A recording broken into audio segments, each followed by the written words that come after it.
Dungeons & Dragons is in the middle of a Kickstarter crisis, but could the new SRD help get the brand back on track? How can we get back on the right track? Before we dive into D&D's historically bad run on Kickstarter, why not take a second to hit those like and subscribe buttons to help us keep these videos coming.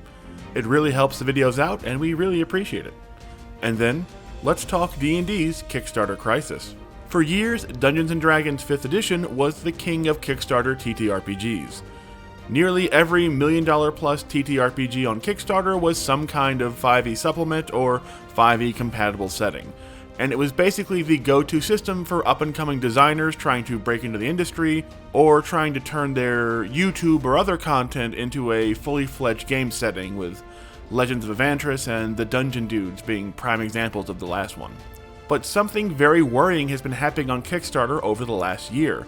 where for the first time in many years, not only was a 5th edition based project not the #1 TTRPG project, with Avatar Legends back in 2021 being another notable outlier, but they barely cracked the top 5 in 2024, and would actually wind up missing it completely if you counted the massive $4.6 million fundraising that MCDM's Draw Steel RPG got on the rival BackerKit platform. Squeaking in at number 5 on the list in 2024, Erevan's Guide to Death and Beyond was not only the highest funding 5e Kickstarter of that year, its $1.2 million raised in June of 2024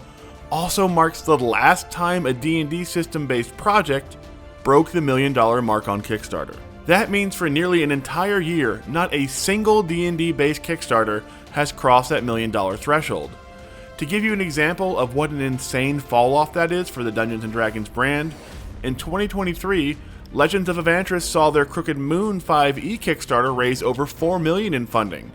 which put it comfortably ahead of Ryoko's Guide to the Yokai Realms, another 5e supplement that raised over $3.3 million. In fact, in 2023, 4 5e based projects all smashed the $1 million funding mark, which is the same number of 5th edition based Kickstarters that passed the $1 million funding mark in 2022 as well, with the D&D based Steinhardt's Guide to the Eldritch Hunt coming in as the biggest TTRPG Kickstarter of the year, with nearly $2.7 million raised back in 2022. But in the nearly 1 year since Erevan's Guide to Death and Beyond passed that $1 million mark, no Dungeons & Dragons based TTRPG has managed to repeat that feat, while multiple non-D&D based projects like the record-smashing Cosmere RPG Kickstarter with its $14.5 million of funding, or the DC-20 system Kickstarter from Dungeon Coach with its $2.3 million raised, have gone flying by that same $1 million benchmark. Now, part of that could be attributed to the switch over to D&D 2024, and creators being uncertain if it made sense to release a 5e based game so close to this semi-new edition of D&D, but given how even incredibly niche IPs like Terry Pratchett's Discworld RPG are raising $3 million with brand new RPG systems, it also just seems like the appetite for 5e on Kickstarter is dying down. And that's horrible news when you consider how many of D&D's recent releases on D&D Beyond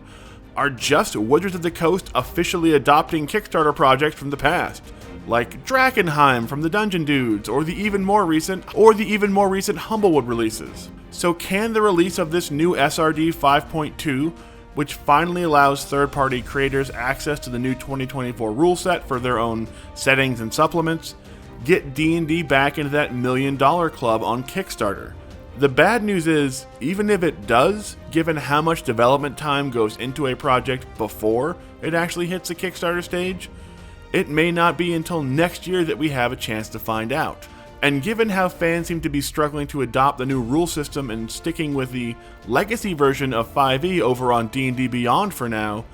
it's no guarantee of future success anyway. It certainly won't hurt to have creators able to work with the newest rules for the world's biggest TTRPG brand, but once again, it could just be a case of that decision to have a not quite new edition of D&D where 2024 and 5e sort of live in the same timeline, backfiring on Wizards of the Coast by not giving fans enough of a reason to make the jump to D&D 2024. And if Kickstarter has shown us anything in the last year, it's that when the fans aren't willing to follow your new system,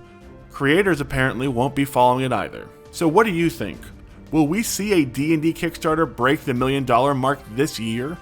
Let us know in the comments, and don't forget to hit those like and subscribe buttons.